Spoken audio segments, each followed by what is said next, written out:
सुरक्षा कौन ना तुमको जदि कई गाड़ी जमी शिला पट्टनायक मरीगला ता परिवार को 4 लाख देल सी जो जी जो ऑटो वाला को चेपीदेला गोटे मो बस ताकू 4 लाख देल ताने भाई मैंने आपण मैंने जानी जातु राजधानी जी रोचे तुमको जदि किए गाड़ी चापीदब तुमको जदि किए मारिदब तुम मुंडटा हूँ 4 लाख टंका सरकार बर्तमान 4 लाख दे चुप हो बस जाऊँच 4 लाख पाइला तुम परिवार भासी जाऊ तादर कार चिंता ना तेणु राजधानी बर्तमान पलटिची क्राइम सहर ए क्राइम उपरे ना सरकार ना प्रशासन ना पुलिस लगाम अच्छी लगाम केवल तांको हाथ अच्छी सी जो क्रिमिनाल जिते से चाहिए से क्राइम करें मर्डर करें जहाँ चाहिए ता करें जो जगार गुटखा बंद होती कंपानी बंद करा जाए ना दुकान गुटखा बंद करा जाए कला बजारी सर्वाधिक बर्तमान बढ़ी गुटखा आउ खैनी एंटेन जो जो खाऊंट आपर सर्वाधिक कौन बढ़ी ये जो कला बजारी बढ़ी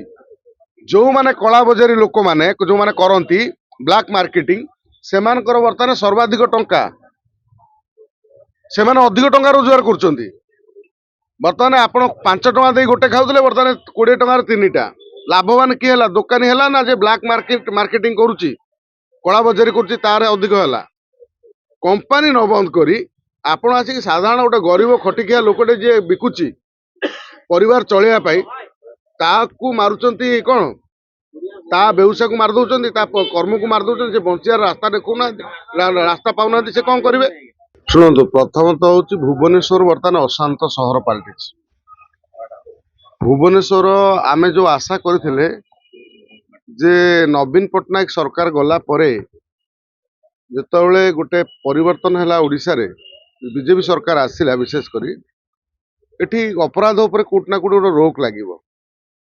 अपराधी भितर गोटे भय सृष्टि हम एठी अपराध करने खोलम खोला लोक अपराध कर भितर कोट ना कोट गोटे आईन भय ना कि शासन भय ना एम भीतर डर ना काली आम देखिले जो निर्मम हत्याटी है जड़े किन्नर को मार दिया किए भल थाऊ किए खराब थाऊ आम भितर बाक युद्ध हो कली झगड़ा हो आमे कौन जन को मारदे स्टेबिंग करदे छुरी मारदे क्या एमती कर कली झगड़ा हम मुहर दीपद आम कथा कौन आम भीतर अप्रीतिकर परिस्थिति सृष्टि है यापर आपण मैंने जानते जे खंडगिरी एरिया टी बर्तमान जमीती संध्या जो भाई किन्नर माने ठिया होती सेठी जाउचंदी किए पाखु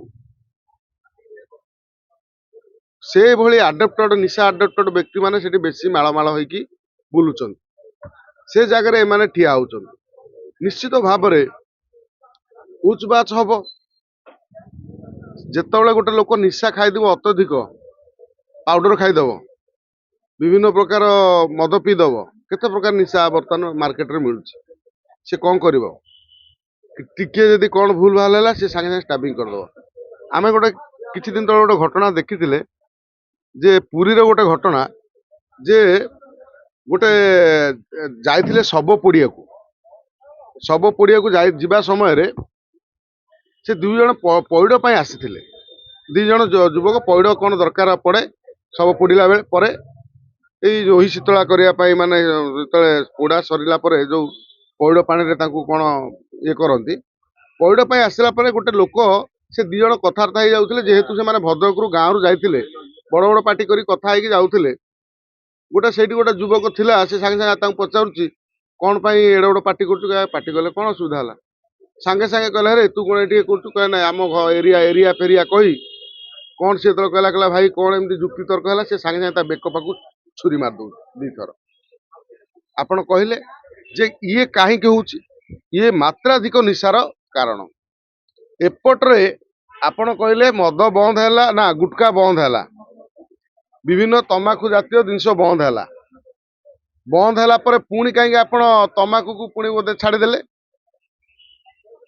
माने कौन डरीगले आपण जो कौटी कहले जो जगार गुटखा बंद होती कंपानी बंद करा जाए ना दुकान गुटखा बंद करा जाए कला बजारी सर्वाधिक बर्तमान बढ़ी गुटखा आउ खैनी एंटेन जो जो खाऊंट ଆ ଉପରେ ସର୍ବାଧିକ କଣ ବଢିଛି?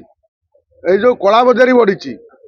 ଯୋଉମାନେ କଳା ବଜାରୀ ଲୋକମାନେ ଯୋଉମାନେ କରନ୍ତି ବ୍ଲାକ୍ ମାର୍କେଟିଂ, ସେମାନଙ୍କର ବର୍ତ୍ତମାନ ସର୍ବାଧିକ ଟଙ୍କା, ସେମାନେ ଅଧିକ ଟଙ୍କା ରୋଜଗାର କରୁଛନ୍ତି। ବର୍ତ୍ତମାନ ଆପଣ 5 ଟଙ୍କା ଦେଇ ଗୋଟେ ଖାଉଥିଲେ, ବର୍ତ୍ତମାନ 20 ଟଙ୍କାର 3ଟା। ଲାଭବାନ କିଏ ହେଲା? ଦୋକାନୀ ହେଲା ନା ଯେ ବ୍ଲାକ୍ ମାର୍କେଟିଂ କରୁଛି, କଳା ବଜାରୀ କରୁଛି, ତାର ଅଧିକ ହେଲା। କମ୍ପାନୀ ନ ବନ୍ଦ କରି ଆପଣ ଆସିକି ସାଧାରଣ ଗୋଟେ ଗରିବ ଖଟିଖିଆ ଲୋକଟେ ଯିଏ ବିକୁଛି ପରିବାର ଚଳେଇବା ପାଇଁ, ତାକୁ ମାରୁଛନ୍ତି କଣ? ତା ବ୍ୟବସାୟକୁ ମାରି ଦଉଛନ୍ତି, ତା କର୍ମକୁ ମାରି ଦଉଛନ୍ତି। ସେ ବଞ୍ଚିବାର ରାସ୍ତା ଦେଖଉନାହାନ୍ତି, ରାସ୍ତା ପାଉନାହାନ୍ତି, ସେ କଣ କରିବେ? ତେଣୁ ଏଭଳି ଜାଗାରେ ଭୁବନେଶ୍ୱରର ଯେତେବେଳେ ଆପଣ ମଦ ଚାରିଆଡେ ମିଳୁଛି, ଖୋଲମ ଖୋଲା ମଦ ଦୋକାନ ଖୋଲା ହେଇଛି, ମଦ ପିଇବେ। ନିଶା ଉପରେ କଣ ରୋକ ଅଛି? ବର୍ତ୍ତମାନ ମୁଁ ଭାବୁଛି ଯେ ଲୋକମାନେ କହୁଥିଲେ, ବିରୋଧୀ ଦଳ କହୁଥିଲେ, ଯେମିତି ବିଜେଡି ଆଉ କଂଗ୍ରେସ କହୁଥିଲେ ଯେ ବର୍ତ୍ତମାନ ବିହାର ଭଳି ସ୍ଥିତି ହଉଛି। ବିହାର ତ ସୁଧୁରିଗଲା, ଉତ୍ତରପ୍ରଦେଶ ସୁଧୁରିଗଲା, ଓଡ଼ିଶା ବର୍ତ୍ତମାନ ବିହାର ହବାକୁ ଯାଉଛି। କାହିଁକିନା କ୍ରାଇମ ଯୋଉ ଭଳି ପ୍ରତ୍ୟେକ ଦିନ ଗୋଟେ କୋଉଠି ନା କୋଉଠି ଘଟୁଛି, ସେ କ୍ରାଇମ ଉପରେ ଲଗାମ ନାହିଁ, ଆଉ ପୋଲିସ ପ୍ରତି ଲୋକଙ୍କର ଭୟ ନାହିଁ। ପ୍ରଶାସନ ସେଇଭଳି ତାଙ୍କୁ ଯୋଉ ଭଳି ଭୟ ଦେଖେଇବା କଥା ସେଭଳି ଦେଖଉନାହାନ୍ତି। କୋଉ ଜାଗାରେ ସେଇଭଳି ଗୋଟେ ଚେକିଂ ହଉନି। ଯୋଉଠି ମଦ ଦୋକାନ ଅଛି ତା ପାଖରେ ଠିଆ ହେଇକି ଦେଖିବ ମଦ ରାଉ ରାଉ ହଉଥିବେ। ଯୋଉମାନେ ଏଠି ଭୁବନେଶ୍ୱର ବା ଗାଁ ଅଛି, ବିଶେଷ କରି ଗାଁ ମାନଙ୍କରେ ଯୁବକ ମାନେ ମଦ ପିଇଲା ପରେ ସେ ପାଖାପାଖି ବଜାର ଉପରେ ଆସିକି ଯୋଉଭଳି ଉତ୍ପାତ କରୁଛନ୍ତି, ସେ ଉତ୍ପାତକୁ ମଧ୍ୟ ତା ଉପରେ ଲଗାମ ନାହିଁ। ଯୋଉମାନେ କ୍ରିମିନାଲ ଆଣ୍ଟି ସୋସିଆଲ, ଆମେ ଦେଖିଲେ କାଲି ଖଣ୍ଡଗିରି ମେଳାରେ ସର୍ବାଧିକ କଣ ଚୋରି ହେଲା? ମନି ପର୍ସ, ଲୋକଙ୍କର ମୋବାଇଲ ଚୋରି ହେଲା। ରୋକି ପାଇଲେ କି? ପୋଲିସ ର ଯୋଉ ଦାୟିତ୍ୱ ଓଡ଼ିଶାରେ ବା ଭୁବନେଶ୍ୱର ଗୋଟେ ହଉଛି କ୍ୟାପିଟାଲ, ଓଡ଼ିଶାର ରାଜଧାନୀ। ଏହା ପରେ ମଧ୍ୟ ଯଦି ଏଭଳି ଏଠି ଦୁର୍ଦାନ୍ତ ଅପରାଧୀ ମାନେ ବୁଲିବେ ଖୁଲମ ଖୋଲା, ମାନେ କଣ ମାନସିକତାର ଏଇ ଯୋଉ କ୍ରୂର ମାନସିକତାର ବ୍ୟକ୍ତି ମାନେ ଏଠି ବୁଲିବେ, ନିଶ୍ଚିତ ଭାବେ ଲୋକ ଇଏ ଗାଡି ଆଣିକି ଥାର ଗାଡି ଚଢେଇକି ମାରି ଦଉଛି ଲୋକଙ୍କ ଉପରେ ମଦ ପିଇକି। ଆଉ ଏଠି ହବ କଣ? ଏଠି ଭାଇ ଏବେ କିଛି ସୁରକ୍ଷା ନାହିଁ। ସୁରକ୍ଷା କଣ ନା, ତମକୁ ଯଦି କେହି ଗାଡି, ଯେମିତି ଶିଲା ପଟ୍ଟନାୟକ ମରିଗଲା ପରେ ତା ପରିବାରକୁ 4 ଲକ୍ଷ ଦେଲ, ସିଏ ଯିଏ ଯୋଉ ଅଟୋ ବାଲାକୁ ଚେପି ଦେଲା ଗୋଟେ ମୋ ବସ, ତାକୁ 4 ଲକ୍ଷ ଦେଲ, ତାହେଲେ ଭାଇ ମାନେ ଆପଣ ମାନେ ଜାଣି ଯାଆନ୍ତୁ, ରାଜଧାନୀରେ ଯିଏ ରହୁଛି, ତମକୁ ଯଦି କିଏ ଗାଡି ଚାପି ଦବ, ତମକୁ ଯଦି କିଏ ମାରିଦବ, ତମ ମୁଣ୍ଡଟା ହଉଛି 4 ଲକ୍ଷ ଟଙ୍କା। ସରକାର ବର୍ତ୍ତମାନ 4 ଲକ୍ଷ ଦେଇ ଚୁପ୍ ହେଇକି ବସି ଯାଉଛନ୍ତି।